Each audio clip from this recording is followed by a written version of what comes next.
giving Bhagavatam class. So now we are live on YouTube. Thank you once again for coming on Sravanam Saturday virtually, and thanks to the present devotees who are in the temple right now. We will sing the Vaishnava bhajan for some time, and then we will do Bhagavatam class. Hare Krishna.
Vrindavana Ramyantana Vidyachintamani Dhamma Ratana Mandiramana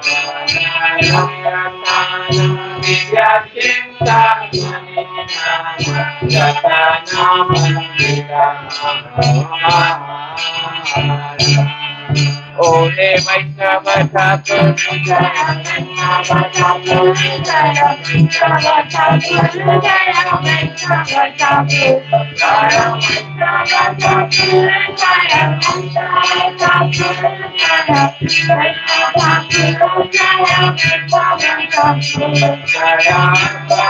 Thakur Jaya Vaishnava Thakur Jaya Prabhupada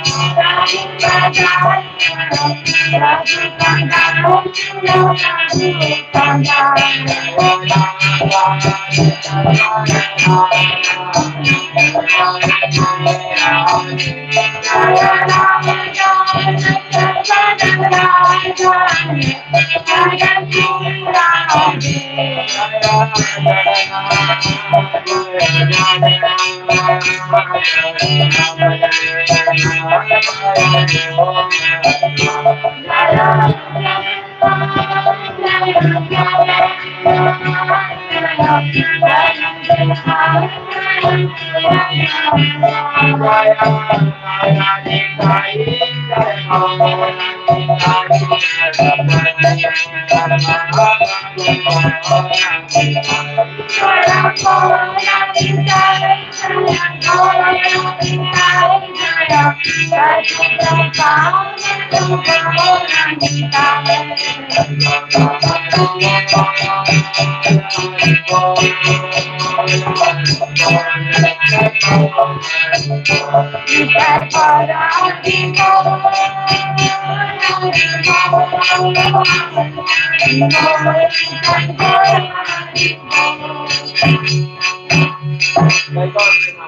Hari Hari Bol.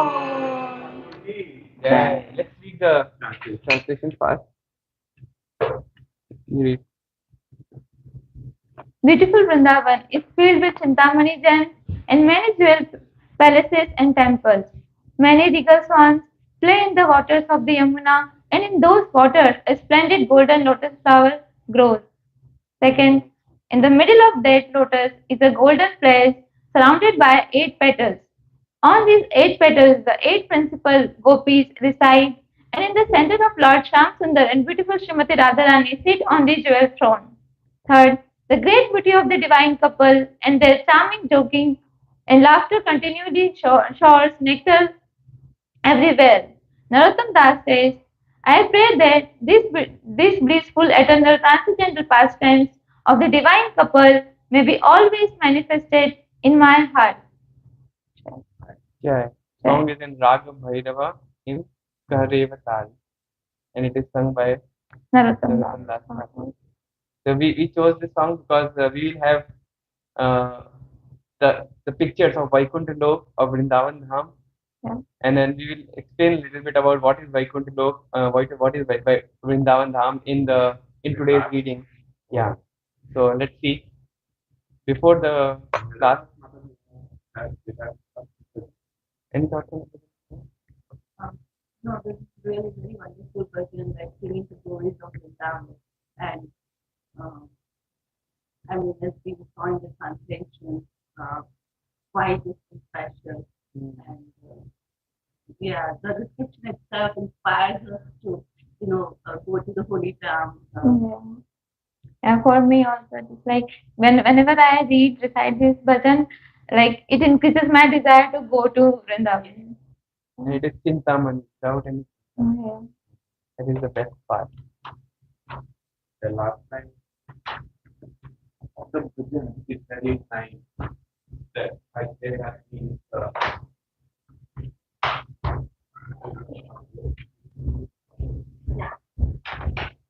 yeah, where it says, I pray that these past times of events in my heart. It happens in Vrindavan, right? Yeah. So along with the line of that the desire to go to Vrindavan comes, but even if it doesn't come, Narottam Das Thakur said that let that be in my heart. Mm-hmm. So when we associate with Vaishnavas, we associate with the Lord, we associate with the devotees, it automatically, especially the pure devotees who are not Prabhupada's disciples and even many others. So we just see that how they also carry Vrindavan in their heart. Yeah. So even Prabhupada also said, like he said that someone asked Prabhupada, I want to go and stay in Vrindavan. Prabhupada said, oh, that's very nice. You can do that. I'm sorry. Because to stay in Vrindavan or to be there is for us, especially sadhakas, it's it should be like okay once a year or sometimes just for short. Because the spiritual benefits that we get is also multiplied by many folds, but often it is also multiplied. So something we have to be very careful. Also, I want to add one more thing to that Vrindavan thing. I also remember just one pastime where Giriraj Maharaj, he is talking to Gaur Govind Swami Maharaj in Mathura, and he's saying, "Wow, this Vrindavan is so amazing. It is so nice to be here." And then he was saying like that, and then Gaur Govind Swami Maharaj said, "No." Giriraj Maharaj said, "It's so nice to be in Vrindavan or Mathura." It was in Mathura, and then Gaur Govind Swami Maharaj said, "Oh, even Kamsa was in Mathura." So it is not just so we might go to Dham and we might have some type of mentality against devotees, against Dham. But the point was that we should develop a mentality of devotee. We should try to serve Krishna. We should try to give pleasure to Krishna. So just remember that Dham, because that's Dham mentality. Even you are in Vrindavan Dham, and if you have that mentality, you are not in Vrindavan Dham. So just wanted to add that. So before starting the Srimad Bhagavatam class, we'll go with the prayers. Om Ajnanaatimirandhasya Jnananjanashalakaya Chakshurvatamena Tasmai Shri Guruve Namaha Shri Chaitanya Manobishtam Stapitam Yena Bhutale Swayam Rupa Kadamayam Dadati Sopadantikam Vandeham Shri Guru Shri Yuta Padakamalam Shri Guru Vaishnavamscha Shri Rupam Sagrajatam Savana Raghunatam Vitam Tam Sajivam साधुवेतं सावधूतं परिजनसहितं कृष्णचैतन्यदेवं Shri Radha कृष्णपदानां सगणललिता श्रीविशाखान्वितांश्च हे कृष्णा करुणा सिन्धो दीनबन्धु जगत्पते गोपेश गोपिका कान्त राधाकान्त नमोऽस्तुते तप्त कांचन गौरांगी राधे वृंदावनेश्वरी वृषभानुसुते देवी प्रणमामि हरिप्रिये वाञ्छाकल्पतरुभ्यश्च कृपा सिन्धुभ्यैव च पतितानां पावनेभ्यो वैष्णवेभ्यो नमो नमः श्री कृष्ण चैतन्य प्रभु नित्यानंद श्री अद्वैत गदाधर श्रीवासादि गौर भक्तवृंद हरे कृष्णा कृष्णा कृष्णा हरे हरे हरे राम राम राम हरे हरे ओम नमो भगवते वासुदेवाय ओम नमो भगवते वासुदेवाय ओम नमो भगवते वासुदेवाय ओम नमो भगवते वासुदेवाय ओम नमो भगवते वासुदेवाय ओम नमो भगवते वासुदेवाय ग्रंथराज श्रीमद् भागवतम पुराण की जय We are reading from first canto, chapter 14, verse 34 to 38. In the last class, we have covered verses 28 to 33. In that, we have discussed about the Yudhisthira Maharaj is asking about the all relatives of Krishna, like all the Yadu dynasty and everyone about everyone from the Yadu family, like Kunti Maharani, not Kunti Maharani, from like Yadu, Vasudev, Devaki, and all other the relatives, the sons of Krishna, the wives of Krishna, the son and daughter-in-laws of Krishna. Yudhishthira Maharaj was asking about everyone from the Krishna's family. But from these verses 34 to 38, Yudhishthira Maharaj is asked about the specifically about Krishna. How is Krishna and Balram and about their glories. So we'll start from 34, verse 34.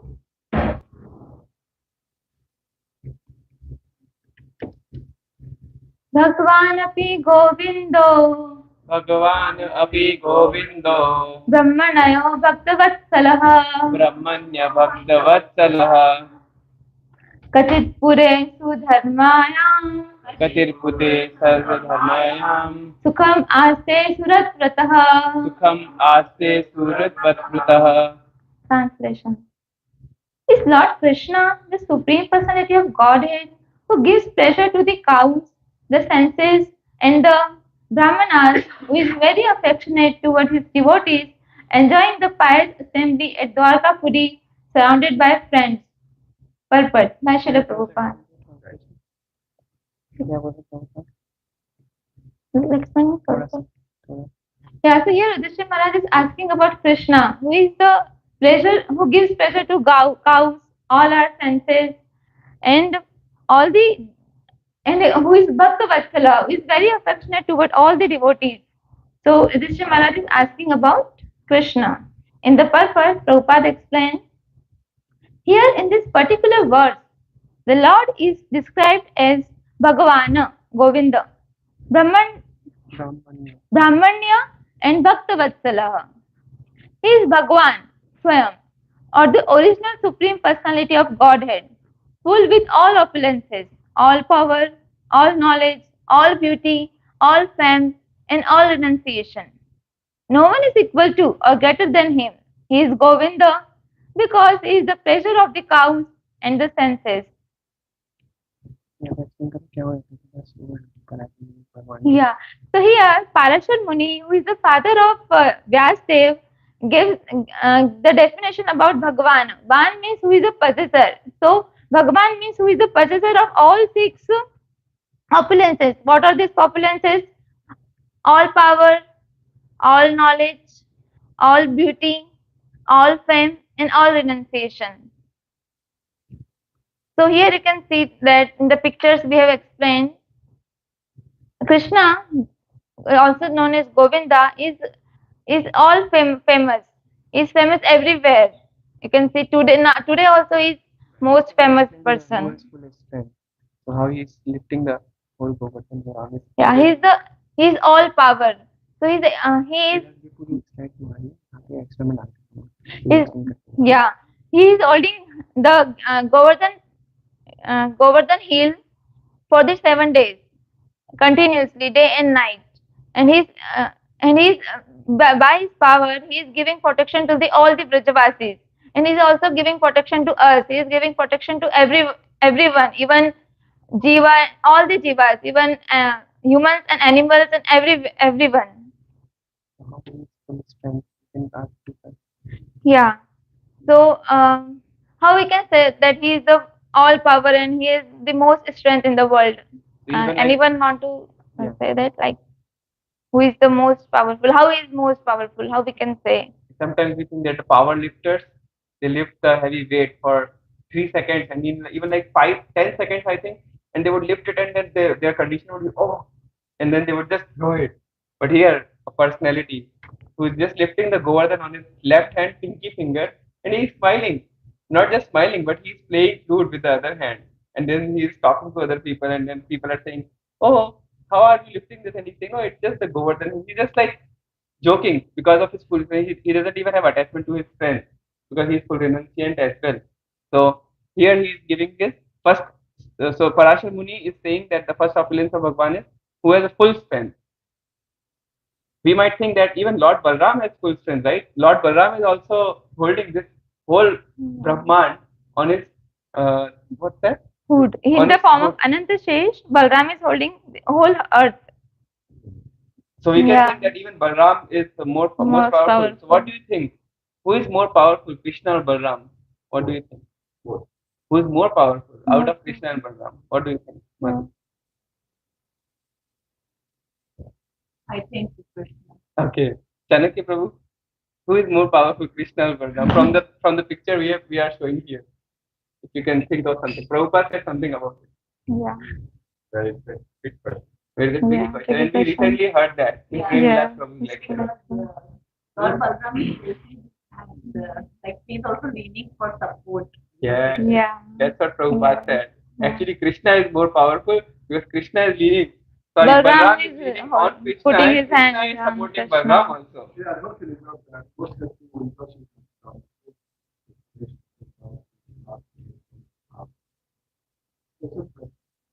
Yeah. Same person. Right. Yeah.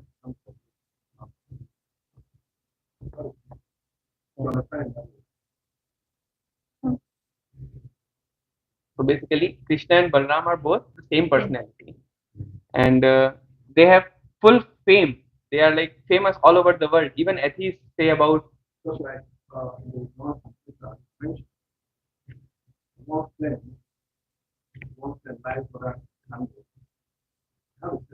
Equal strength to flame. Even the one originally is the one that used to light other ones. So as the Vishnus and Lord Krishna, in terms of strength, not the same person. So even the one is considered to be the source original personality, but they are all original personalities of God in that sense. And no discrimination in that sense.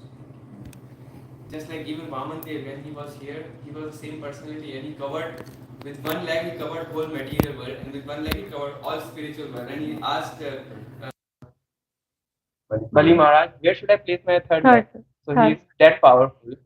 So that is what called full strength. Nobody is more powerful than him. If you find a person who is more powerful than Krishna, then you can call him God. But Krishna is all powerful. He says, I am all powerful. Parashar Muni, who is a very exalted state, he is describing the opulence, like the opulences of there are six opulences by which you can find out if there are all the six in one person, then he is like a Bhagwan. So the other qualities is he has full fame. He is glorious all over the world. Even like atheists, they also talk about God. Even non-atheists, they also talk about God. Even devotees, they also talk about God. Right? So actually, and even other religion, they talk about God in a different name. And even other religion, they talk about name as a messenger, or it might be as a son. So they will always talk about God. So who is most glorious? He is the God of Krishna. And then he has whole wealth. Who can say that this temple belongs to me? Maybe Premilas Prabhu or like Chanakya Prabhu who lives here. Maybe, yeah, you should not do any nuisance here. This temple belongs to us. Something like that. But Chanakya Prabhu can't say this garage also belongs to me, or this whole Columbus belongs to me, or this earth belongs to me. But Krishna says that. So Krishna has the whole wealth. Nobody can be more wealthy than Krishna. And then there is like he is full of knowledge. He has given all Bhagavad Gita. He is full of knowledge, and he is the person who is inside from Brahma's heart. He is explaining all the other things. He is expanding nicely all the other things. And also one thing I want to add here. So when Krishna was in Sandipani Muni's ashram, he learned all the 64 kalas from Sandipani Muni in just 64 days. So he's an expert in 64 kalas. Yeah. Very nice. Yeah. And then Sandipani Muni was like in order to glorify Sandipani Muni, he is a pure devotee as well. He knew. He says, Krishna, you don't need to learn from me, but still you are like learning. And Krishna says, it is a dharma that I follow when I come to this material planet. This is my pastime. This is my dharma. So he is full of knowledge, and he is the most beautiful. And then he is supremely renowned. So if a person is most beautiful, he would be, oh, I'm so beautiful. Yes, people glorify me. I'm so beautiful. Or he has full wealth. He'll be, okay, I have so much wealth. He would be so much having ego. But Krishna is not attached to any of that. So he is supremely renowned. So if you find all these six qualities in any other person, he is God. But there's no one like that. He could have one quality. Krishna can give him one quality. Like in the translations later, we would read that Krishna gives these qualities to his devotees, but he might give one or two qualities. Like Yadu dynasty is providing Krishna all the wealth, right? Yadu in Dwarika, they are their family members, and Krishna provided them those wealth, and then they are providing it to Krishna back, something like that. So basically, one person can have one of these, but he won't be having like the maximum. It will be Krishna only who has provided them that. You Can I? want to say? Yeah, he's also called as Madan Mohan. He's the most beautiful who attracts even Cupid also. So he's that attractive, that beautiful. You can. So that's what the paragraph till now says. Like, what are the 6 opulences of Bhagwan? Prabhupada said that, and then you can read further. Only the impure conditioned living being cannot derive any pleasure from the senses. But being illusioned by false pleasure of the senses, he becomes servant of the senses. Therefore, we need his protection for our own interest. The Lord is the protector of cows and the Brahmanical culture. A society devoid of cow protection and Brahmanical culture is not under the direct protection of the Lord. Just as the prisoners in the jails are not under the protection of the king, but under the protection of the severe agent of the king. Without co-protection and cultivation of the Brahmanical qualities in the human society, at least for a section of the members of society, no human civilization can prosper at any length. By Brahmanical culture, the development of the dormant qualities of goodness, namely truthfulness, equanimity, sense control, forbearance, simplicity, general knowledge, transcendental knowledge, and firm faith in the Vedic wisdom, one can become a Brahman and thus see the Lord as he is. And after surpassing the Brahmanical perfection, one has to become a devotee of the Lord, so that the loving affection in the form of proprietor, master, friend, son, and lover can be transcendently achieved. The stage of a devotee which attracts the transcendental affection of the Lord does not develop unless one has developed the qualities of the Brahman as above mentioned. The Lord is inclined to a Brahman of quality and not of false prestige. Those who are less than Brahman by qualification cannot establish any relation with the Lord. Just as fire cannot be kindled from the raw earth unless there is a wood, although there is a relation between wood and the earth. Since the Lord is all perfect in himself, there could be there could not be any question of his welfare. And Maharaj Yudhisthira refrained from asking this question. He simply inquired about his residential place, Dwarkapuri, where pious men assemble. The Lord stays only where pious men assemble, and takes pleasure in their glorifying the supreme truth. Maharaj Yudhisthira was anxious to know about the pious men and their pious acts in the city of Dwarka. So as Prabhupada started with the material world and then the prisoners of the material world, and how the prisoners are not actually in control of the king, but also are in control of the guards. Just like in the picture we have shown here, this is a whole kingdom, and there are few people, like a prisoner, you can see he is behind the bar, but he is not in direct control of the king. King is enjoying outside nicely, he's dancing there. He's saying, yes, I am enjoying. However, the controllers, the guards, are outside the prison, and they will not let the prisoner out, as you could see. This is the same condition as in the material world, right? There's material. There are people in the material world, and they are thinking we are the controller. Yes, I am controlling my life. I am controlling everything in my life, and they think that I am the controller. But in actuality, they are being controlled by the goddess of Durga Devi, the Mother Nature. So if this is the material world, we are here, and then controller of the material world, and then Krishna is enjoying. You can just see his lotus feet here. You can see his lotus feet. Krishna is enjoying. So this is what Prabhupada is explaining about. He is comparing this. So this is a nice comparison you could see and understand. You might think, why are you saying that we are in the prison? We are in the prison because we can't control anything here. Even in the spiritual world, we won't be controlling because we won't even have the desire to control. We would have the desire to serve Krishna. But here we have the desire to control, and we are controlled by our own senses. We are not controlled by what is good for us. For example, a person would go to a bar and then he would drink, and then he know that his liver would going to get damaged, or he would smoke, even though he knows that his lungs are getting damaged, but he can't control it because he's being controlled by his own senses. So you can see how powerful are those senses. So who is more powerful than senses? Yeah, why? What is he? What is he called? Govinda, because he is the master of the senses. So only by the help of Krishna or Rishikesh Yeah. we can control our senses. Otherwise, it is not possible. You may try all type of meditations. I can assure you now. For 60,000 years, you can try, but even after 60,000 years, even the great sages they fall down because of the small thing. Oh, they saw something, two fishes uh, enjoying, and they become okay. After 60,000 years of meditation, they thought, okay, let me also enjoy. Subaru, Subaru. So just think about it. Like, what is the use of that penance that you just have you fallen on? However, Krishna says those penance won't even get over. Like there is some account that you will have, right? Even if you did some penances, you will get its effect. However, if you do some transcendental thing, which is spiritual, which is in service of Krishna, it won't get over. So that's what Prabhupada explains about. And then Prabhupada is saying about Dwarkapuri. In Dwarkapuri, who are living? Do you think all the miscreants are living? No. There are all the pious people living there. All like who has got the maximum piety, then they are eligible to serve Krishna, or by the mercy of Krishna, they are there. So in Dwarkapuri, there are all the amazing and nice pious men. And then Yudhisthira Maharaj is asking about those people in Dwarkapuri now, in this particular verse. Because Krishna lives in the assembly of all the pious people. If Krishna disappears, there is a chances that all the pious people will also disappear. That's why Yudhishthira Maharaj is worried and he is very anxious about these pious people. Yeah. So I think this is this verse. Do you have any other comments, Prabhu, from this verse, and then we can go ahead with the other?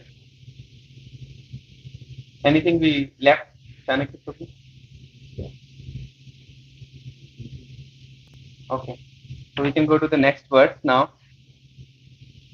Mangalaya cha lokanam Mangalaya cha lokanam Shemaya cha bhavaya cha Shemaya cha bhavaya cha Aste yadukulam bodha Aste yadukulam bodha Adyo ananta sakha puman Adyo ananta sakha punam Yadabahu danda guptayam Yadbahu danda guptayam Swapuryam yadavo architaha Swapuryam yadvo architaha Kidanti Paramanandam Kriyanti Paramanandam Mahapurushaka iva. Mahapaurishika Iva. Translation. The original personality of Godhead, the enjoyer in Balram, the primeval Lord Ananta, are staying in the ocean of the Yadu dynasty for the welfare, protection, and general progress of the entire universe. And members of the Yadu dynasty, being protected by the arms of the Lord, are enjoying life like the residents of the spiritual sky. So here, that you can say, God comes for three things: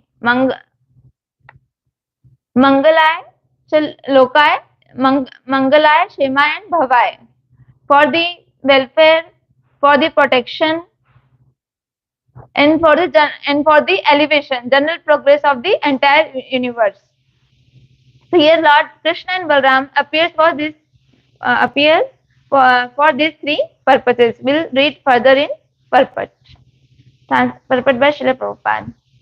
As we have discussed many times, the personality of Godhead Vishnu resides within each and every universe in two capacities, namely as the Garbhodakshaya Vishnu and the Kshirodakshaya Vishnu. The Kshirodakshaya Vishnu has its own planet on the northern top of the universe, and there is a great ocean of milk where the Lord resides on the bed of the Ananta incarnation of Baldev.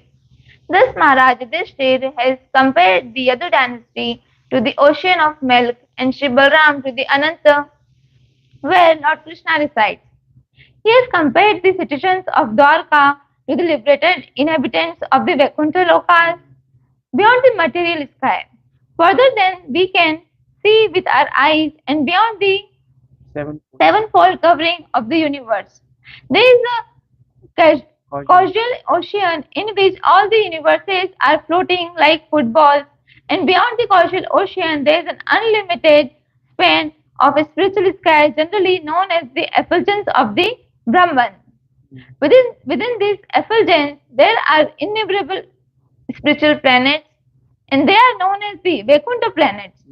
Each and every Vaikuntha planet is many, many times bigger than the biggest universe within this material world. And in each of them, there are innumerable inhabitants who look exactly like Lord Vishnu. These inhabitants are known as the Mahaporushikas, or persons directly engaged in the service of the Lord. They are happy in those planets and are without any kind of misery. And they live perpetually in full youthfulness, enjoying life in full bliss and knowledge, without fear of death, old age, disease, or without the influence of Kal, eternal time. Maharaj Yudhisthira has compared the inhabitants of Dwarka to the Mahapurishikas of Vaikuntha Lok because they are so happy with the Lord. In the Bhagavad Gita, there are many references to the Vaikuntha Lokas, and they are mentioned as Mahadham, or the kingdom of the Lord. So basically, these are the Vaikuntha features, Vaikuntha Loka features. That we just did the Kirtan on, right? About Golok Vrindavan. So there are some features of the Vaikuntha Lok. Let's see what they are. So Vaikuntha features: forests of Vrindavan. They are wish fulfilling tree. They can fulfill any wish. Just think about it. Here we have so many desires, so many wishes, but they're not getting fulfilled even after so much of endeavor. 24 into 7 into 65 days of endeavor. If you are just sharing it, then the microphone is loud. No, that. Okay. Now let it go loud. Okay, thank you. So Vaikuntha feature. So what is the Vaikuntha feature? Vaikuntha feature is the first best feature is forests of Vaikunthas have wish fulfilling trees, and in all seasons filled with flowers and fruits. So they are so beautiful, filled with flowers and fruits, and then they are wish fulfilling. Whatever your desire, you can get that desire fulfilled. And mostly, what do you think the Vaikuntha Lok people will desire? To be in eternal appreciation. Yeah, or like to serve Krishna. In order to serve Krishna, like Vasanta Mataji might be desiring, I want to cook this today for Krishna, and then she just desires it, and Vaikuntha trees would provide that, and then she can just offer 10,000 offerings to Krishna, and then someone could desire that I want to offer some kirtan to Krishna with so many harmonium, so many kirtan, and then wish fulfilling trees would provide that. So that is what called wish fulfilling trees, and they would not have any desire for their personal enjoyment, because they are liberated souls. Liberated souls doesn't have desire for their own self-interest. And then in Vaikuntha planets, the inhabitants fly in their airplanes made of lapis lazuli, emerald and gold. So it seems like, wow, is it even possible? Why not? We have airplanes here, they can fly. Why can't they fly in the Vaikuntha planet? So there are all these technologies that we see are already developed in Vaikuntha. It's not like they are not developed. For example, here we desire and then work hard and then got the airplane. There they desire and got it by fulfilling trees, right? So there in the Vaikuntha planet there are airplanes. Just think about it. It's so easy in Vaikuntha planet. I don't know why we are even here. Yeah, the birds of Vaikuntha stop their own singing simply to hear the glories of the Lord.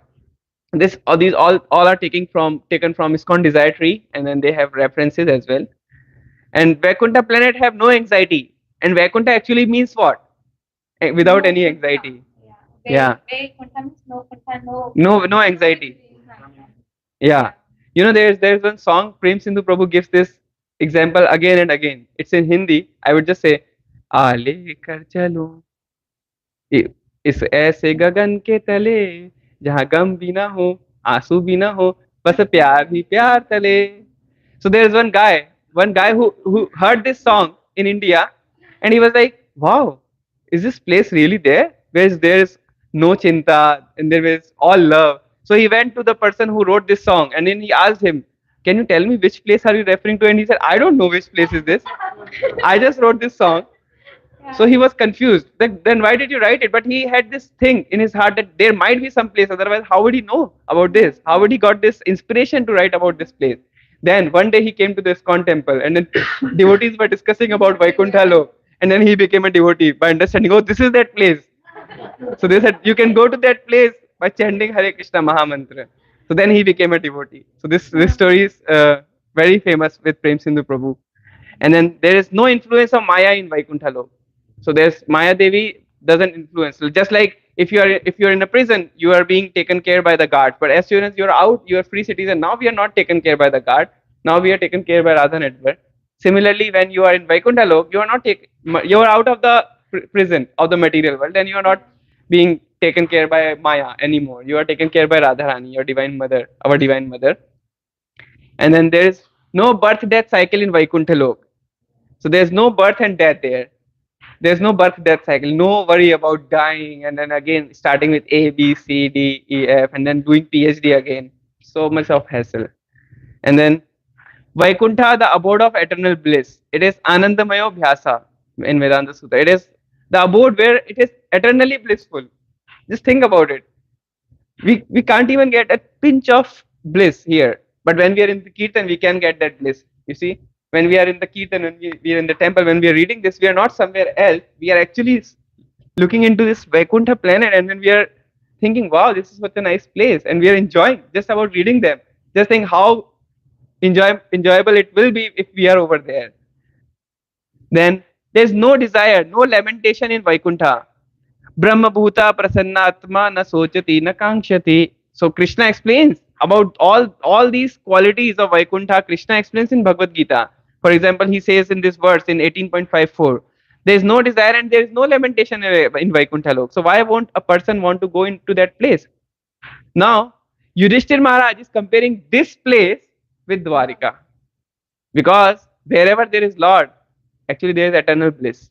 Wherever there is Lord, there is no other desires for Dwarika Loka people. They are Dhamvasi. There is no other desire. Their desire is just to serve the Lord. So that is what Yudhishthira Maharaj is concerned about. How are these inhabitants of Dwarika to the... So Prabhupada is saying that Maharaj Yudhishthira has compared the inhabitants of Dwarika to the Maha Paurushika of Vaikuntha Loka because they are so happy with the Lord. So they are so happy, so blissful that Maharaj Yudhishthira is fully convinced that Dwarika Vasi, Dhamvasi, he knows all about because he is a pure devotee. So that's why he is comparing that, and he's asking to Arjuna. Arjuna just came. He's sad. He's like his face is down. His Gandhi is just slipping out of his hand, and he is asking to Arjuna now. So he's asking about this Vaikuntha Lok. What are those people doing who are always blissful, who are like always serving Krishna? Yeah. Any other comment, Prabhu, from this? Also, there is no concept of time. Yes, there's eternal time. There is no time. Yeah, that's true. There is no concept of aging. Krishna is always in her old Yeah. body. Radharani is always young body. Yeah. And the same for us. Whatever is our eternal position, we Yeah. go there and stay there. Yeah. There is no type of so nice. Such a nice place, right? And I like if in material world we have disease, old age, birth, and birth, death, old age, and disease. We have all these four kleshas. There are no other kleshas actually, but we think that there are kleshas from our mind. We might think, oh, there are some kleshas, but actually it's just in our mind. Like for example, raining might be a klesha for farmer who is like farming and nicely and like a lot of rain, but that might be a not klesha for umbrella seller. He would think, oh, nice, let it rain so that I can sell my umbrella more, right? So it might be relative in material world, and it is just mental speculation sometimes. But if we can develop our consciousness as Krishna consciousness, then we won't be much affected with all these kleshas. Pure devotees, they are not much affected by all these kleshas. So many examples we have seen. Like Prabhupada, when he was here, I always remember this past time where his ear is paining like anything, and then he says, "There's nothing for me, everything about Krishna." And he can't even bear that pain, but he is not even concerned about it. He got heart attacks, right? And then even then he came to America. So there are so many. And then I heard this pastime of Gaur Govind Maharaj. He has got some his whole leg start to get swell or damage, I would say, like bacteria came into it. And then devotees were requesting, please see the doctor, and he was like, it's okay, it's okay. But then devotees requested him, no, you have to go to the doctor. Then he went. But they are not concerned. That's the point. They're not concerned about all the material kleshas. Aindra Prabhu, so many examples, right? Aindra Prabhu got so many disease, but he was not ready to go out of the Vrindavan, and he was like, no, I will remain here. And then doctor sent him the medicines somehow. So that was in one of the lectures by Amrendra Prabhu. So there are so many pure devotees that we can talk about. They are not much concerned about material kleshas because there are no kleshas. They think, oh, this is just temporary thing. Like if we go in a bus and if the seat is dirty, are we concerned about it? Like if we are going from here to somewhere like Hilliard, where Alankar Prabhu live, are we concerned about it if the seat is dirty? Or if like someone says, why are you sitting here? Oh, sorry, we would just say that. Like if we are crazy, then we might say, oh, you don't say that to me. This seat is so dirty. What are you doing? If we are so crazy, then we would be so much concerned about bus. But if we know our destination is Hilliard, then we won't be concerned, right? Similarly, these pure devotees, they realize their destination is eternal abode, and they are here just to do some service to Krishna that Krishna sent them. So that's the comparison basically. Even have a phone, and we had to work, but also like we are also concerned about our problem. Everybody their problem is big problem, big problem. So then this quote is, don't tell Krishna how big your problem is. Tell your problem how big my. Yes, I've heard that. So nice. Yeah. And then there is a lecture on YouTube if you would want to. There are no problems by Srila Prabhupada. Yeah, no problems in the material world. So Prabhupada says all the economic problem, all the problems for land, two countries are fighting. Why? It is just because of sense gratification. One person want to get something, one person want to keep something. Yeah. I also heard like there's only one problem. What they what? No Krishna consciousness. Yeah, lack of Krishna consciousness. The only problem. And it's the only thing that we need to take care of it on urgency. There's only urgency of Krishna consciousness. That's it. That's true. I remember one question that was asked by Charuta Mataji to Giriraj Maharaj when he was here. She was asking about there is so much problem of hunger. So shouldn't we solve that? Then Giriraj Maharaj answered that there is only one problem, Krishna consciousness. And then he gave a nice explanation about elephants in the forest. There is no scarcity of food, right? Why is there hunger problem amongst human beings? Because of greed. Because of greed. It is not because of there is less food. Like if there is food for 5 people, one person's greed would be so much that he would take that 5 people food. He won't give it to the 5 people. That's why there is hunger problem. So he answered it so nicely and it was crystal clear. That is true. So how can we get rid of greed? By chanting Hare Krishna, by taking shelter of Krishna. So that's what his answer, and it is so perfect, right? Yeah. Chanakya Prabhu, you wanted to add anything here in this verse? Okay, so next, let's go to the next verse. By thinking that now Yudhisthira Maharaj is asking about Dwarika people, and he's comparing them with Vaikuntha Loka's people. Okay, let's go into next one.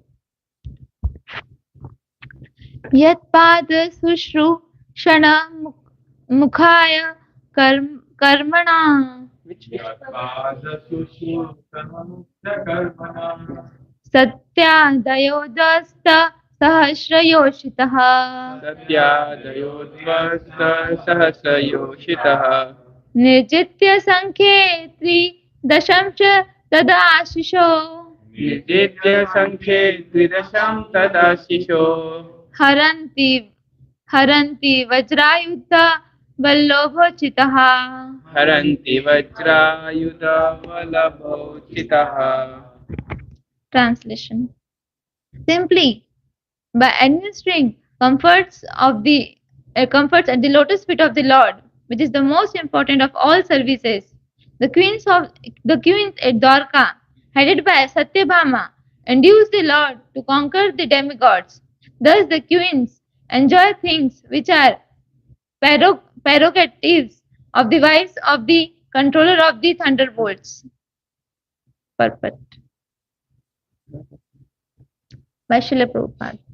Satyabhama, one of the principal queens of the Lord Krishna at Dwarka, after killing Narkasur, the Lord Krishna visited the palace of the Narkasur accompanied by Satyabhama. He went to Indraloka also with Satyabhama, and she was received by Shachidevi, who introduced her to the mother of demigods Aditi. Aditi was very much pleased with Satyabhama, and she blessed her with the benediction of permanent youth as long as Lord Krishna remained on the earth. Aditi also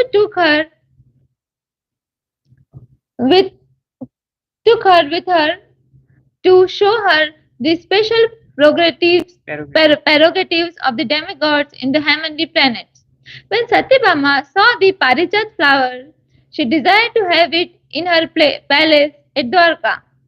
After that, she came back to Dwarka along with her husband and expressed her willingness to have the Parijat flower at her palace. Satyabhama palace was especially bedecked with valuable jewels,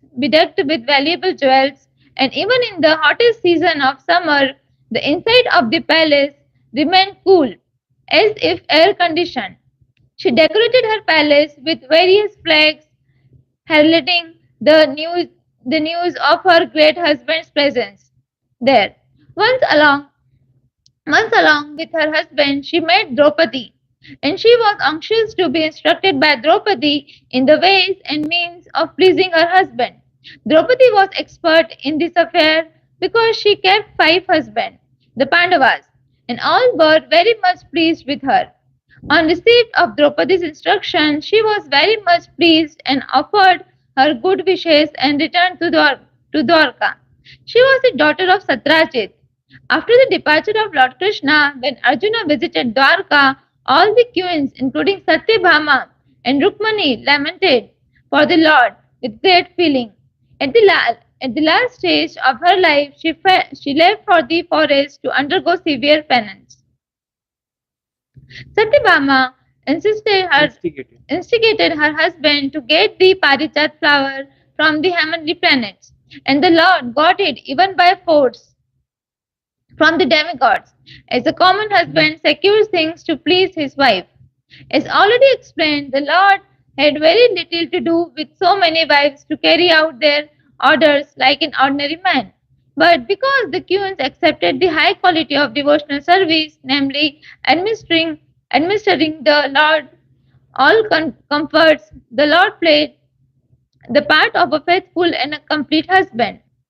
No earthly creature can expect to have things from the heavenly kingdom, especially the Parijat flower, which are simply to be used by the demigods. But due to their becoming the Lord's faithful wives, all of them enjoyed the special prerogatives of the great wives of the denizens of heaven. In other words, since the Lord is the proprietor of everything within his creation, it is not very astonishing for the queens of Dwarka to have any rare thing from any part of the universe. Yes, so here Satyabhama is asking a Lord for the Parijat flower, and here we can see that Satyabhama sometimes got angry and sometimes envious. But we should not think like that. That Satyabhama, even though she is a pure devotee, she is having this anger and everything, anger and all these qualities. But she is doing everything for the pleasure of Krishna. Even she is angry, she is doing this for the pleasure of Krishna because she is pure devotee and she is very at high level. She is a queen of Krishna, so she is doing everything for the just for the pleasure of Krishna. Yeah. So and she also got instruction from Draupadi. Draupadi is a very nice wife. Like she is an expert in pleasing his husband, her husband. So she also got benediction from the Draupadi. All the instruction from Draupadi, like how to please her husband.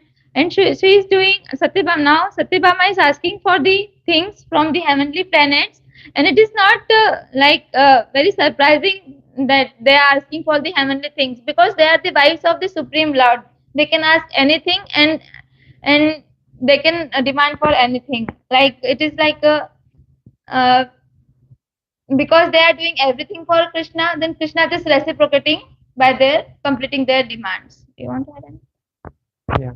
So for those who might not be aware about Draupadi, I would want to say Draupadi is Pandava's wife.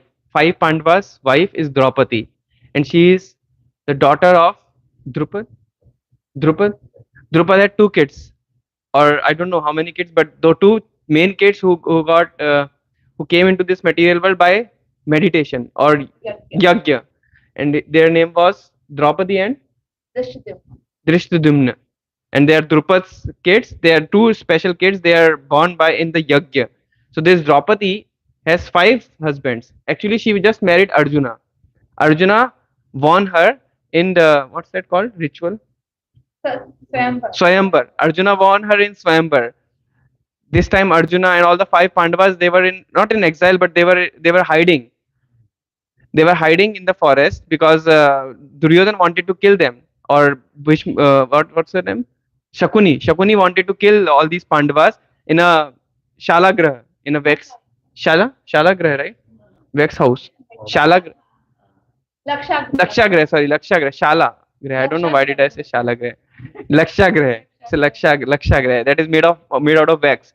So he wanted to kill these Pandavas, but Pandavas, Vidura, they were under Vidura, they were under Krishna. So they are like even they are into the Lakshagraha, they were secure and protected by Krishna. So they were like they got out of that house and now they are in the forest. And then in the forest, some uh, Rishi Munis, they were going to this Swayambar, and then they said, why don't you also go? So these Pandavas are in the Swayambar, and then in that Swayambar, this Drupad had one competition basically, that you pierce the eyes of the fish, and then if you do that, then you would take the Draupadi. And then no one was able to do it, but Arjuna did it by looking in the reflection actually, and the fish is moving. So Arjuna did it, and then he got Draupadi married to him. And then when they went to Kunti Devi said, just divide amongst all of you, but she didn't see it. Like they went, Arjuna and Bhim went, and then they said, we got bhiksha, mother, we got bhiksha today. They were just kidding. And then Kunti Devi said, okay, divide amongst all five of you. So that's how she became the wife of all five of them. So she's also known as what's that is for a different thing. Yeah. So basically, this is Draupadi, and she pleased all her five husbands very nicely. She take care of Yudhisthira Maharaj, Bhim, and all of them very nicely. So taking that example, here Satyabhama, who is also wife of Krishna, she is asking her how to take care of Krishna, because Krishna also has so many wives. So he is Satyabhama, and Satyabhama is very special. There is a picture that I got of Satyabhama, and this is Parijat flower. And we find this in India, this very nice scent, and this Parijat flower is actually came from the spiritual world, because whatever good is in the material world, it actually came from the spiritual world. Whatever good things, but this Parijat flower is there in India and people offer it. It is very fragrant. So Satyabhama asked Krishna one day, "Hey Krishna, I want Parijat flower," and she was kind of getting angry. Oh, I want that. And then it is natural, because Yashoda Mata was also getting angry on Krishna, and that's like sweet loving pastimes of Krishna. Devotees get angry to Krishna, and then Krishna would, like Radharani. I think Ramtirth Prabhu's class, Radharani was like Krishna came and he was knocking on the door of Radharani. Radharani wasn't opening it, and Krishna was getting, oh please Radharani, I'm done now. Please open the door. So Krishna also get anxious there. So that's how the Satyabhama was also getting anxious, and she was asking her husband, "Please get me Parijat flower." And he was a man. He was behaving as a man, like a normal man. But he is a perfect husband, and then husband's quality is he should provide everything what her wife's desire, so that wife can be happy. Just like a king's best thing should be that he should provide each and everything to the all the people, so that all the citizens are completely satisfied and happy, and then they can go to spiritual, like they can progress in spirituality. That's the king thing. But nowadays everyone is dissatisfied because there's cow slaughter and so many other things. But here Krishna, he is Krishna, he got this desire of Satyabhama that, oh, you want Parijat flower, and then he just went to the heavenly planet. He got Parijat flower, the whole tree of Parijat flower, right? He got a whole tree for her. That is Krishna, perfect husband. So Prabhupada, as Prabhupada is saying, that one should not compare that with normal mundane people, because even though they have maybe comparing to Krishna, if they would say, oh, Krishna had so many wives, why can't I have two wives? So, but then can you fulfill their desires? Can you fulfill desire of even one wife? No, it's not possible. So that's what. But Krishna provides that, and so to provides that, and then at the end, Prabhupada is saying, where was that? But due to their becoming the Lord's faithful wife, all of them enjoyed a special prerogative of the great wives of the denizens of heaven. So even just like denizens of heaven, they are like great wives of Krishna. In other words, So whatever things the heavenly planets they are enjoying, the wives of Krishna are also enjoying the same things. Yeah, Even but- it is not like normal people cannot enjoy, but they are enjoying everything. Even the heavenly things they are enjoying. so that's what it says. And then we'll go to the next verse. That's the last verse for today. Oh, you want to say anything, Prabhu? Here is the translation.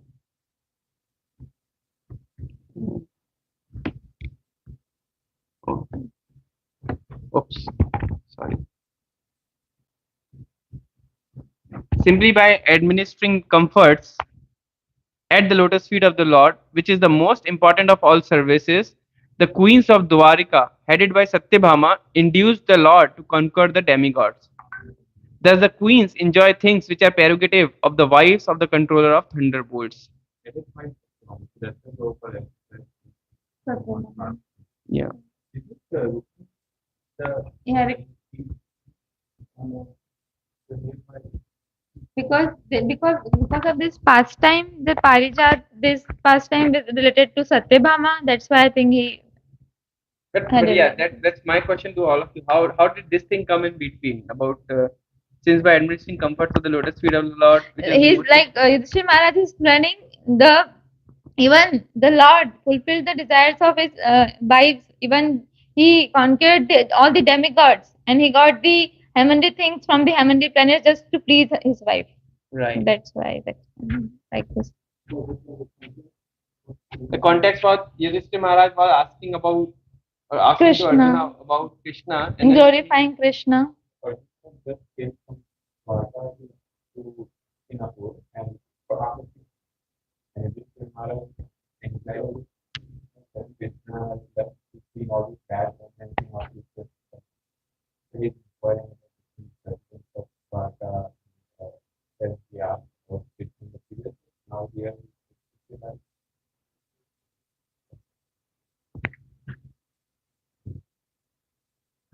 so yeah, this is like the Yeah, he's glorifying the Krishna and the Parijat pastime is related with Satyabhama. So he explained like yeah, he conquered the demigods and he's providing everything to his wives because all these wives are their pure devotees and they are doing everything just to please Krishna. So he's also fulfilling their desires. But, however, I'm not sure why Krishna is called controller of thunderbolts here. Is there any like specific reason? Like does the queen enjoy? Krishna is not here. Demigods are described with the controller of thunderbolts. He got the thing this Oh, okay. plant this tree from the Swargaloka. So he's the wives of progress. They are getting all the things who are The controller of thunderbolts, are like enjoying. Indra Yeah, controls thunderbolt or rain. yeah.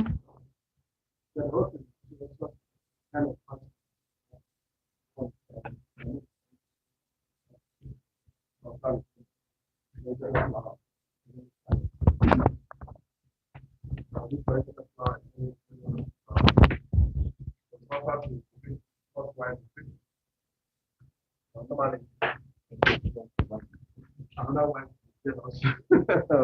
seen this nice flower being offered to Rukmini. And then Satyabhama said, oh Krishna, I also want this flower. I also want this flower.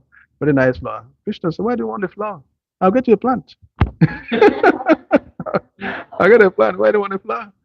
But the most important thing is that Rukmini did not, get obsessed, with the flower or even thinking of why should she be jealous over this flower issue. She didn't take it very seriously. Even Rukmini herself didn't take it very seriously. But Krishna wanted to do that. So when Krishna went to kill Narakasura, he intentionally took Satyabhama along. So after killing Narakasura, collected those things he stole from the demigods. The earrings were deity and the umbrella of Indra and all that. So Lord Krishna went from there to heavenly planets, to Indra Loka, to return those things. So Indra was very much pleased to receive those things. So when they're about leaving, Lord Krishna requested to get that flower. Indra refused. So this you're used to explain how human beings behave also, especially the richer class. They can be so humble and so pleasing when they want something from you, but as soon as they get those things, they become a different person. Indra was very pleased that Lord Krishna returned these things to him and then thanked Lord Krishna about just simple flower Lord Krishna wanted to get. He refused. To the extent that he vehemently refused to give to Krishna. And then Lord Krishna had to also teach them some lessons. He said, look at these rascals. I just wanted small flower and then they don't want to give me. So Indra and all the demigods fought Lord Krishna. Give me a serious battle. Lord Krishna defeated them and collected the plant from heavenly planet. Just to tell you that the lotus feet of Krishna is the highest thing of worship, of service. One who is engaged in the service of the Lord, there's nothing so difficult to achieve in existence. So serving Lord Krishna, just like the queens or Dwaraka serving the lotus feet of Lord Krishna, there's nothing impossible for them to achieve. So this is the lesson of this, that simply by serving the lotus feet of Krishna, one can achieve everything. Even liberation is so insignificant. For the talk of some worldly things, one can achieve by serving the lotus feet of Lord Krishna. So that is the glorification of this particular text. Simply by serving the lotus feet of Krishna, there's nothing unachievable by anyone in that sense. So Lord Krishna took that by force and to please the wife like that.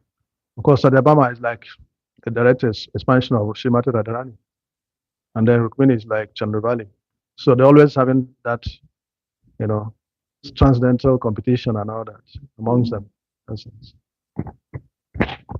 One next one was that why you asked that why Krishna is called the controller of thunderbolts? No, it's not demigods. It's Krishna. There's a queen enjoying the clarification of the wife.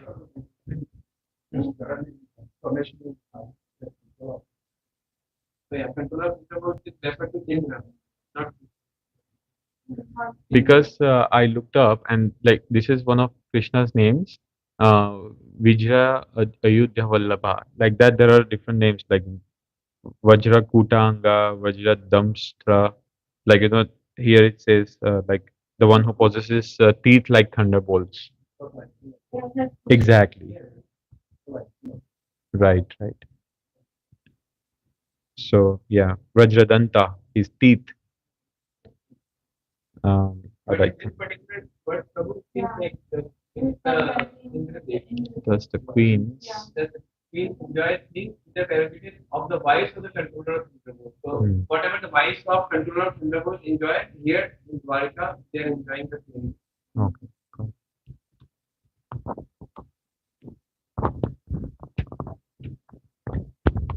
Cool. Last verse of today. Now let's see what.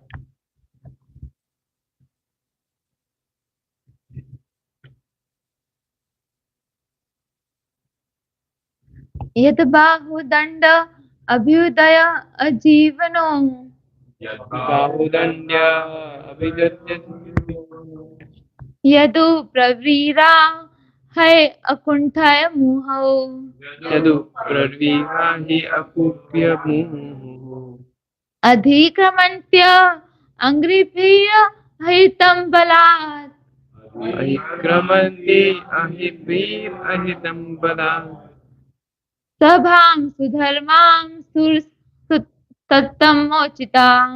subham sudharmam surasatto mochitam. Translation. The great heroes of the Yadu dynasty, being protected by the arms of Lord Krishna, always remain fearless in every respect, and therefore their feet trample over the Sudharma assembly house, which which the best demigod deserved, but which was taken away from them. So here, uh, Yudhishthira Maharaj is telling about Yadu dynasty, and all the Yaduvanshis, they are protected by the arms of Lord Krishna, and all the Yaduvanshis are fearless because they are under the protection of Krishna, and they are enjoying the Sudharma assembly. Sudharma Sabha is actually, it belongs to heavenly planets, and it made for heavenly planets people. So there is no misery, there is no anxiety in the Sudharma Sabha, and even there is no aging in the Sudharma Sabha, and it was from the heavenly planets, but Krishna took away to their Dwarkapuri palace. So in the purport, Prabhupada explained. Oh, so Prabhupada ki once jai. she got the flower, she got the Sudharma assembly. No, before that only Krishna had Sudharma assembly. So it seems the great heroes of the Yadu dynasty, being protected by the arms of Lord Sri Krishna, always remain fearless in every respect. Okay, and therefore their feet, like the Yadu dynasty's feet, trample over the Sudharma assembly's house. They trample over the Sudharma assembly house, which the best demigods deserved, but which was taken away from them. Okay, it's little. Let's read the purport and then we'll understand by Prabhupada. Let's read. Those who are directly servitors of the Lord are protected by the Lord from all fearfulness, and they also enjoy the best of things, even if they are forcibly accumulated. The Lord is equal in behavior to all living beings, but He is partial to His pure devotees, being very affectionate towards them. The city of Dwarka was flourishing, being enriched with the best of things in the material world. The state assembly house is constructed according to the dignity of the particular state. In heavenly planets, the state assembly house called Sudharma was deserving of the dignity of the best of the demigods. Such an assembly house is never meant for any state on the globe because the human being on the earth is unable to construct it. However far a particular state may be materially advanced. But during the time of Lord Krishna's presence on the earth, the members of the Yadu family forcibly brought the celestial assembly house to earth and placed it at Dwarka. They were able to use such force because they were certain of the indulgence and protection of the Supreme Lord Krishna. In other words, the Lord is provided with the best things in the universe by His pure devotees. Lord Krishna was provided with all kinds of comforts and facilities available within the universe by the members of the Yadu dynasty. And in return, such servitors of the Lord were protected and fearless. A forgetful conditioned soul is fearful, but a liberated soul is never fearful. Just as a small child, completely dependent on the mercy of his father, is never fearful of anyone. Fearfulness is a sort of illusion for the living being when he is in slumber and forgetting his eternal relation with the Lord. Since the living being is never to die by his constitution, as stated in Bhagavad Gita 2.20, then what is the cause of fearfulness? A person may be fearful of a tiger in a dream, but another man who is awake by his side sees no tiger there. The tiger is a myth for both of them, namely the person dreaming and the person awake, because actually there is no tiger. But the man forgetful of his awakened life is fearful, whereas the man who has no forgotten his position is not at all fearful. Thus, the members of the Yadu dynasty were fully awake in their service to the Lord, and therefore there was no tiger for them to be afraid of any time. Even if there were a real tiger, the Lord was there to protect them. So now it's clear. Yeah, now it makes sense. It seems the Lord is equal in behavior to the all living entities, but He's partial to His pure devotees. The city of Dwarika. So I just got some city of Dwarika's picture here. The city of Dwarika was flourishing, being enriched with the best of the things. And then how they got all these best things? the best thing in the universe, they belongs to Krishna, right? It says one has to realize that nothing in the world belongs to any individual person, but everything belongs to the Supreme Lord. This is from Bhagavad Gita. Srila Prabhupada is saying in one of the purports. So everything, so Krishna, when Krishna comes to this material world, he provides that material, that all these best things to the Yadu dynasty, so that Yadu dynasty, all the devotees of the Yadu dynasty, they can use it for the Krishna service. That's what the first paragraph kind of summarizes that. And then in the second paragraph, Prabhupada is explaining about fearful. Why a person is fearful? Why is that, Prabhu? because sort of or in for money, right? But that so ultimately, because Yeah, they don't have Krishna, therefore they are fearful. And Prabhupada explicitly says because of illusion. Fearfulness is because of illusion. Just like if we are sleeping and then we see a lion in the sleep, we are so much fearful so that even we get sweat. Even we get sweat and even our breathing starts to increase. And then as soon as we wake up and we say, oh, it was just a dream. So that was an illusion that was making me fearful. And then I had all the symptoms of fearfulness, like sweat and then fast breathing. But if a person who is awakened by by next to me, and then if I am fearful in my dream, and then taking deep breaths, and he can just say, oh, you are just seeing a dream, don't worry, this is, you are just an illusion. Similarly, what does spiritual master do? We are in a state of fearfulness. Sometimes we are fearful about losing some things that we own. Sometimes we are fearful, what if we don't get that? Sometimes we are fearful of something or the other. But as soon as spiritual master, you are sleeping, Baba, just get up. So, Jeev Jago. As soon as Jeev Jago comes in, oh yeah, we are sleeping. Everything doesn't belongs to me. Why even I'm fearful?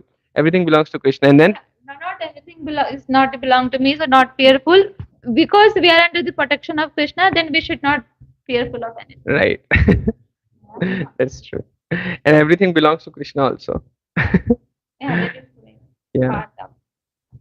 Yeah, and since I'm under the protection of the Lord. So once we realize that we are, Krishna is our father, just like when we were kids, even now, sometimes if we have like money problem, then who would we remember? We can remember, oh, father can provide money. Like if we are not very egoist, that no, I want to take care of my own self.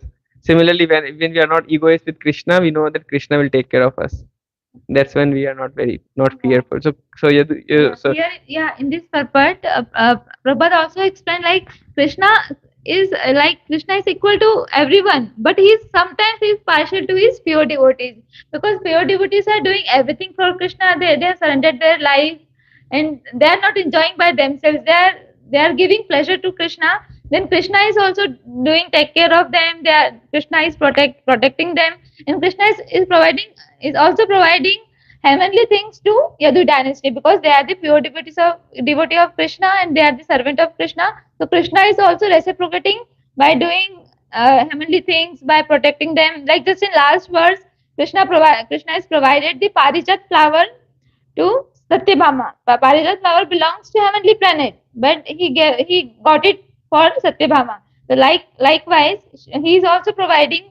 He is also Sudharma Sudharma assembly. Sudharma assembly is the heavenly thing, but Krishna and the Yadu dynasty brought it to Dwarka, so that they can enjoy the heavenly things even in the material world. It is not the here also Prabhupada said, such an assembly house is never meant for any state on the globe, because the human being on the earth is unable to construct it. However far particular state may be materially advanced. But during the time of Lord Krishna's presence on the earth, the member of the Adu family forcibly brought the celestial assembly house to earth and placed it at Dwarka. So all the Dwarka people, they are enjoying all heavenly things, and they are under the protection of Krishna. that means we can enjoy heavenly things only when we are in the protection of Krishna. But it's motive. The previous steps mentioned in line, glorifies. Yeah. So actually, how much Mhm. they are actively promoting control Mhm. standard of mind for them. Mhm. Because those they haven't done it. Mm. Yeah. Curriculum. So Mm. Mhm. they Mhm. haven't done that. Oh, yeah, that is a good point. Actually, very, very tough. And they're Mm. very, Mm. Mm. they can enjoy it and they will have like Mm. that is why had a concentration. That is a very good point. Mm. So they're so powerful, yes, and they are not purely devoted to the Lord.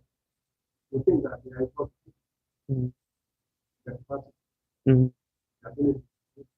That is why we are not all of it not having of taking family, of taking Mm. because family, Krishna is so powerful.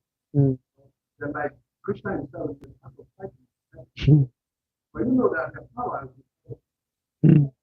what they're doing, the special purity of the Lord. Mm. So that's actually the cause of the power of the family. Mm. So it's just a friend instead of just family. Mm. So that's so powerful. Very powerful. Mm. So about the winners of the past, that's why they are powerful. There are those who are Mm. but also there are those like so Mm. because of their strength, Mm. that's why they Mm. are helping. Only look at that. Mm. That is why that winner. Thank you, Prabhu. Actually, that was a very interesting point because I never thought about this. When when I read this pastime about why is Duryodhana choosing the army, I didn't think that army could be very powerful. But as Prabhu is saying, that even Krishna's army was as powerful because they have got the Lord protection and the power from the Lord. So that's why Duryodhana chose it. Otherwise, why would Duryodhana not choose Krishna if he would know that Krishna? So he thought, oh, Krishna is very powerful and his army is so powerful. Let me take so many people in my team. That is very good point. And this is our condition nature, everything is got in by Krishna. So then how we use it? Are you in favor of Krishna or are you not in favor of Mm. like this is the Yeah. we have own team. Mm. Mm. Mm. And we go Yeah. for army of Mm. or first we can classic example of like father child and God. Mm. So now where does father Mm. and the father Mm. the child goes and buys it Mm. Mm. or he buys something for himself, but also he buys something for father. Mm. Yeah. Very Mm. That's right. Yeah. Using things for Krishna. Mm. Yeah. And then from Arjuna's perspective, it is even way beyond. Like he is getting the option of all these things or Krishna, and he chose no. I want Krishna. Just like I was thinking the example as you gave from for father. Father is giving $10, $20, $30. Kid is enjoying, and at one point of, I just want you now. That's what kid says. Now I am fed up of it. I just want you. So Arjuna is in that mood probably. Like I just want Krishna. I don't want his army. I don't want any power. I just want Krishna. I just need Krishna in my life. I'm completely undirectional. Very nice. So that is the last words for today. I was also thinking about that how important how purpose are. Yeah, we were not able to understand, and Prabhupada answered that in the second sentence. That is what Prabhupada is. So Krishna is called Bhakti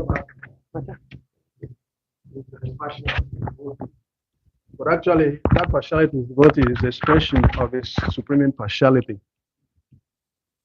Sometimes it says God is equal to all, but it says it's partial to his devotees. But that partiality is also his supreme impartiality. He's completely just in that sense. Because he also said in the Bhagavad Gita, as they surrender unto me, I reward them accordingly. Everybody is on my path, who Arjuna. You see, so if you surrender 100% to Lord Krishna, you are just getting the 100% reciprocation. So that is not partiality, even though it looks like partiality, because Krishna is more inclined to you. That is how you are more devoted and more inclined to Krishna, more surrendered to Krishna. So that's also an expression to of Krishna's impartiality in terms of being partial to his devotees. So Krishna cannot be accused of being partial, to his devotees. We have a couple of questions. So, First question is from Naeem Prabhu. When you are discussing about the Vrindavan and associating with pure devotees. So Naeem Prabhu is asking, how do you know if someone is a pure devotee? Is that person identified by others? That is a very tough question. Pure devotee is always immersed into the service of Krishna. He would be talking about Krishna 24 hours. You would be able to recognize that if you find a person, like for just an example, because I have seen that, like when Mahavishnu Maharaj came, right? Even those people who didn't know about Krishna, they were dancing. They were dancing by hearing the Hare Krishna Mahamantra. Why? Because he is a pure Vaishnava. Pure Vaishnavas. Who is a pure Vaishnava? Who is serving his spiritual master. And what is the service to the spiritual master? Serving Krishna. So whoever is serving Krishna, sat pratishat, it says, like 100% in the service of Krishna. He is breathing also for Krishna. He is taking phone call and talking, as Giriraj Maharaj said one time. And when Prabhupada is taking the phone and he is putting it on his ears and he is speaking, it felt like he is speaking, he is taking the phone, everything for Krishna. That is what pure devotees are. Very pure Vaishnavas. And then whoever is serving his guru, and they all are pure devotees. So yeah, it is possible in one sense, and it could also sometimes, because of our conditioning, our judgmental attitude, we can also do some offense there, like by treating someone who is a pure devotee as, oh, he might be doing something. Like if a exalted personality do a small thing, it becomes very great for those who love him, right? But if an exalted personality will do something, it will be like, what is this guy doing? Like when Krishna is eating dirt, or Krishna is doing some pastimes, it was so nice for Vrindavan Vasis. They were, wow, but Krishna is doing so nice things. And then when the same thing seen by some other people, oh, he is just chaliya, he is just doing illusion to the in the eyes of Brajvasis. Similarly, when a devotee serve Krishna, he might be doing some simple activity. Then because of our conditioned nature, we might say, oh, what? He is not a. This is this a pure devotee thing? I don't think so. So that then we can make some offenses also. So best is just to give respects to everyone and see things from the eyes of Shastras. There are symptoms of pure devotees. That he is always engaged in the chanting of the holy name. By seeing him, you would also start to chant the holy name. When in his presence, you would feel fearless. All those symptoms are given. So seeing things with the eyes of Shastra instead of seeing things by our own speculation would help. And then, as Prabhu was asking with the eyes of Shastra, you can see who is pure devotee or who is not. Otherwise, it will be difficult if you just try to speculate with some little bit of knowledge. So yeah, I hope that answers. Prabhu, you want to add something? Yeah. I was thinking about this as well, that how we can find out who is pure devotee. We cannot find out actually. Someone might be pretending, like I can start wearing saffron or like even become sannyasi, shave head, shikha, night shikha, and all day I'm like doing so many things, different services, but showing externally, but internally what is going on, that only I know.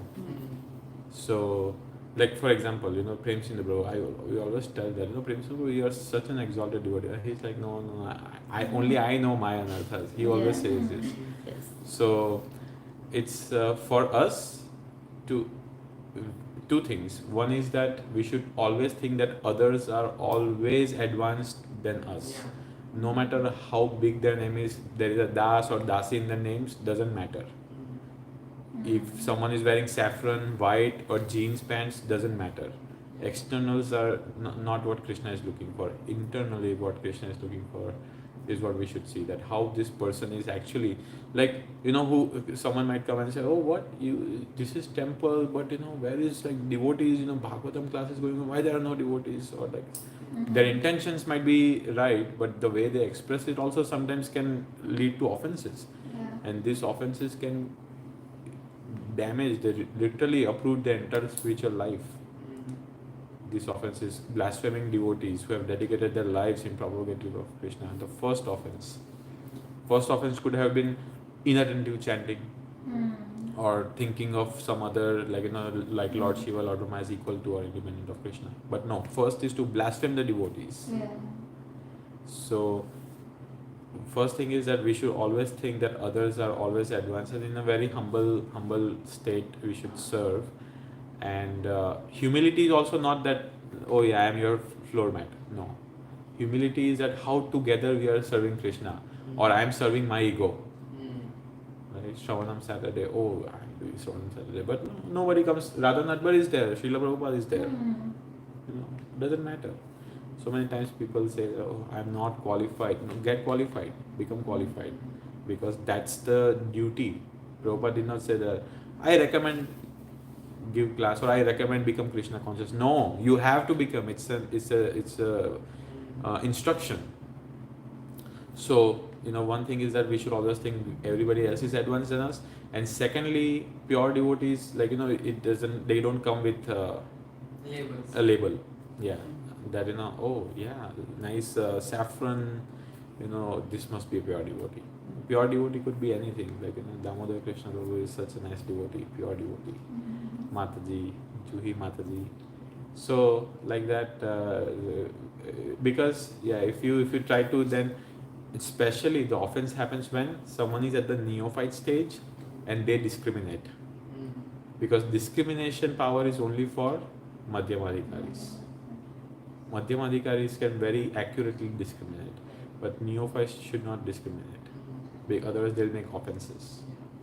And Uttamadhikaris, they don't discriminate also, but they see everybody is like part of it, like even the moron, the rascal on the street also, such a nice person, such a nice like soul, how amazing, how lucky I am to know this, like that. But even though they are doing something, so that's Uttamadhikari, they just see, and their goal is to see everybody equally, but also give Krishna left and right. They don't do anything else other than Krishna consciousness. So both the things. In context to what you told, just a question, like we have been hearing about like Vaishnava offenses. Is there a way, like knowingly or unknowingly, like we have committed Vaishnava offenses in our neophyte stage, then how to get past, how to correct that, or is there a way like Krishna forgives those offenses? Krishna. So I just read, I think last time we were discussing or something, I read recently that if you offend Krishna, Krishna will forgive. But if you offend his devotees, Krishna will not forgive. Even if the devotee said, no, please forgive. But how dare he? Then the punishment, not punishment, but purification. It's a gradual step, but best thing is to just know Vaishnava etiquettes, and also just by actually understanding and studying Bhagavatam, we can learn how there are those who have offended, but then they purify, and then we see and we're like, oh wow, this is what I should also do. As soon as one says that not that I am perfectly pure, but this is Prabhupada telling me, so I should also learn. Every verse like that, if we study, it's so. And then I think for me personally, I just look up to devotees who are at such an advanced stage, and I literally just mimic them. I don't care, even though I'm pretending, but I just do whatever they do.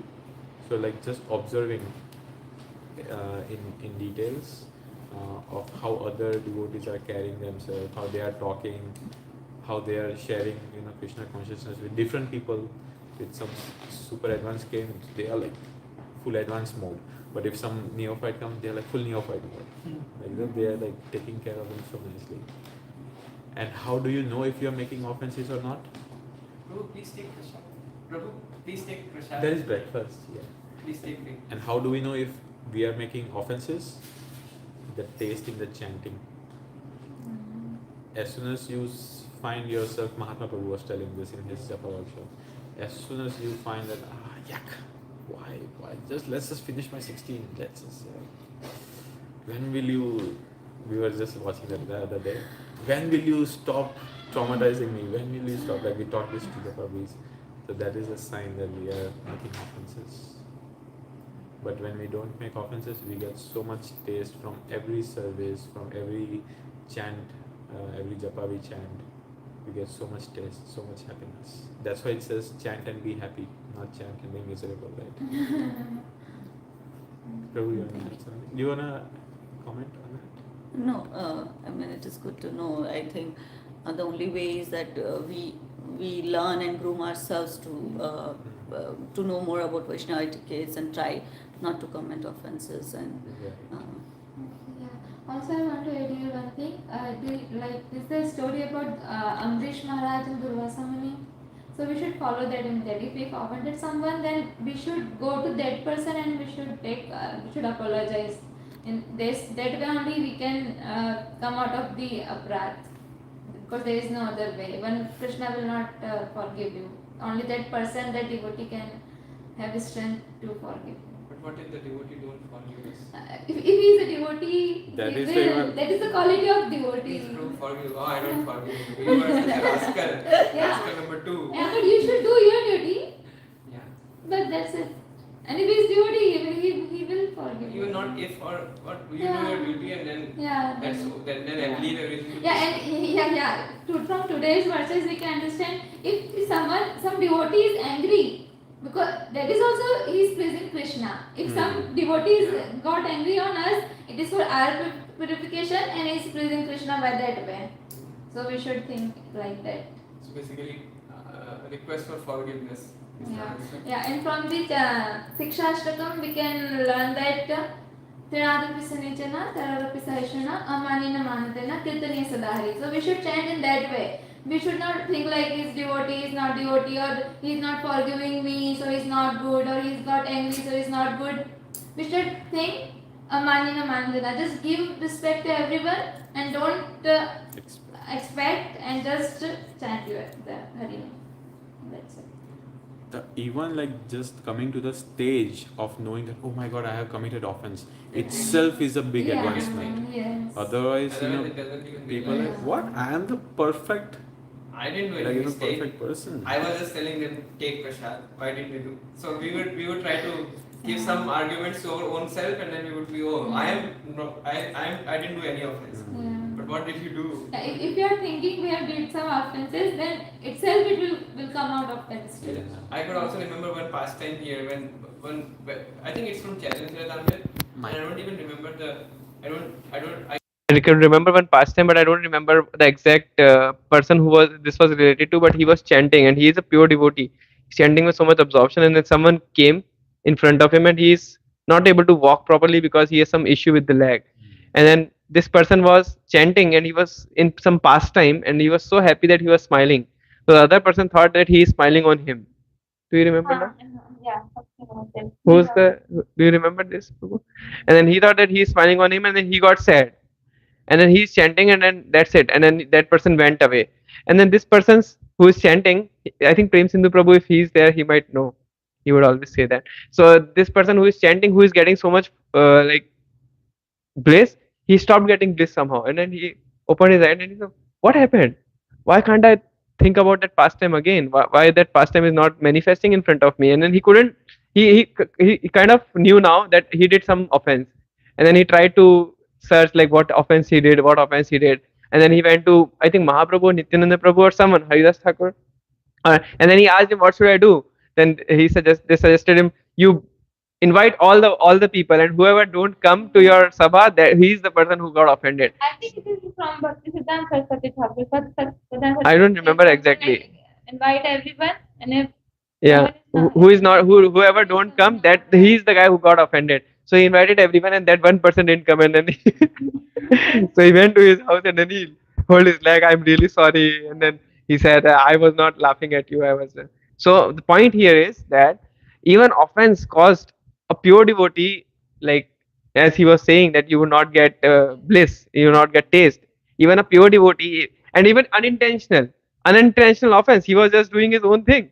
And you might think, what is his mistake? And then if he would be, if at some similar event, we would think, oh, what did I do? I didn't do anything. I was doing my thing. Why did the other person get offended for no reason? We would think like that.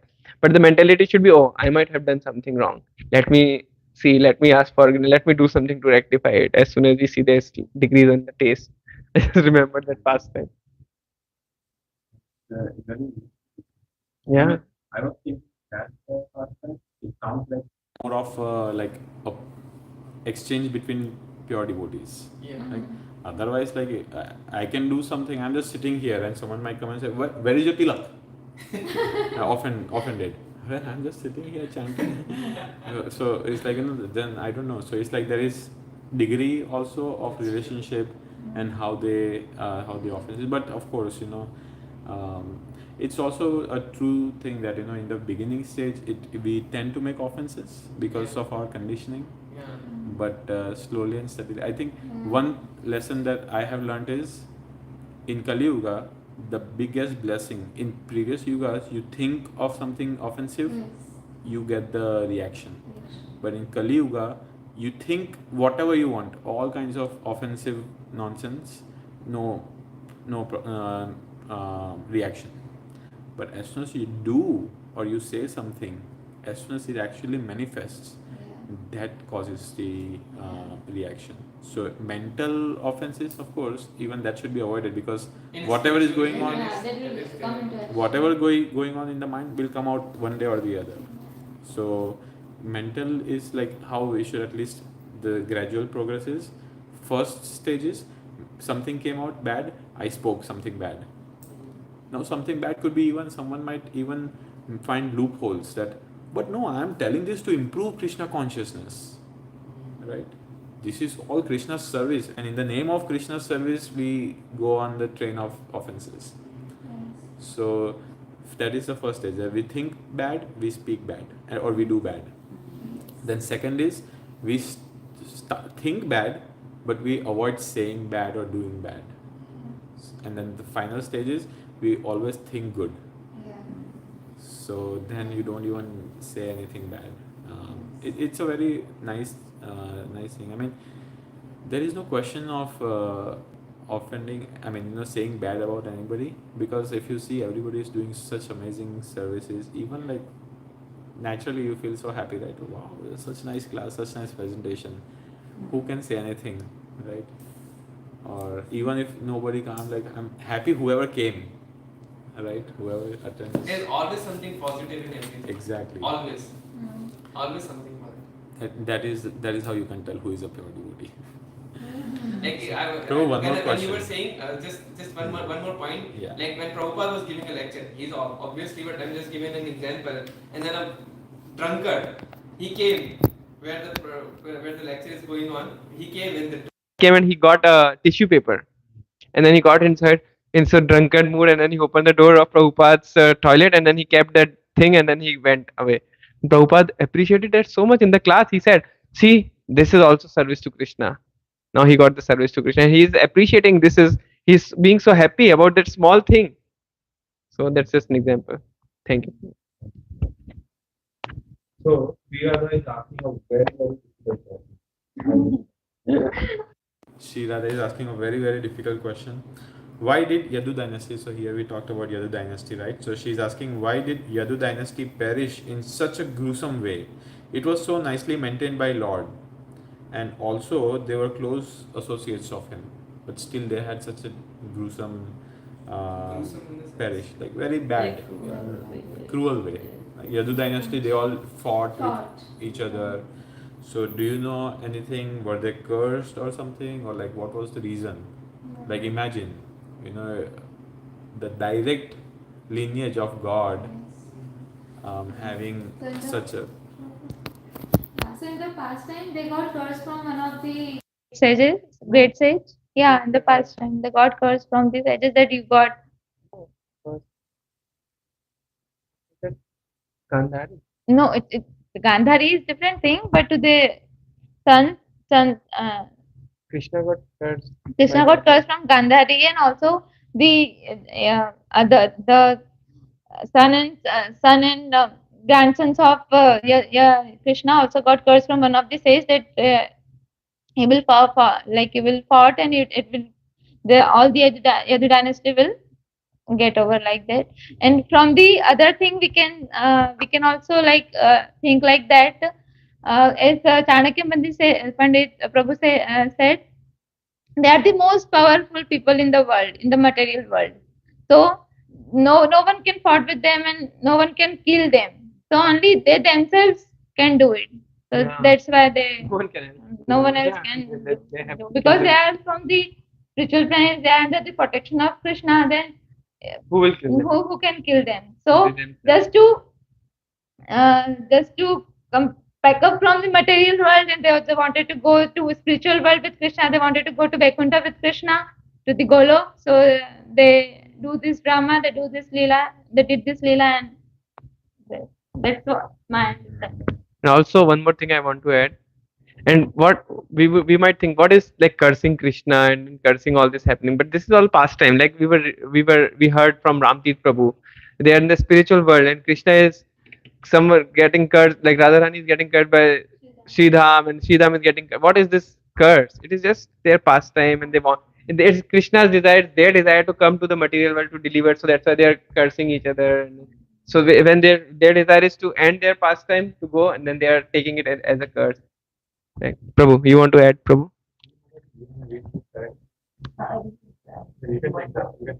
Nothing, you can take. Also take that. This is from Srimad Bhagavatam, 11th canto, General History, chapter 1. The curse upon his death. So this is the parable. Yes.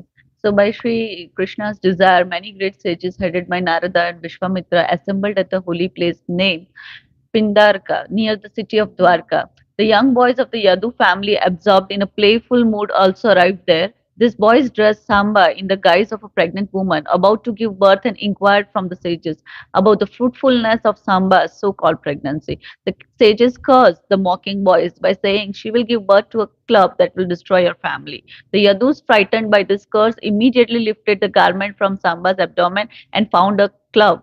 Hurrying to the assembly of Ugrasen, the king of Yadus, they offered a report of everything that had taken place.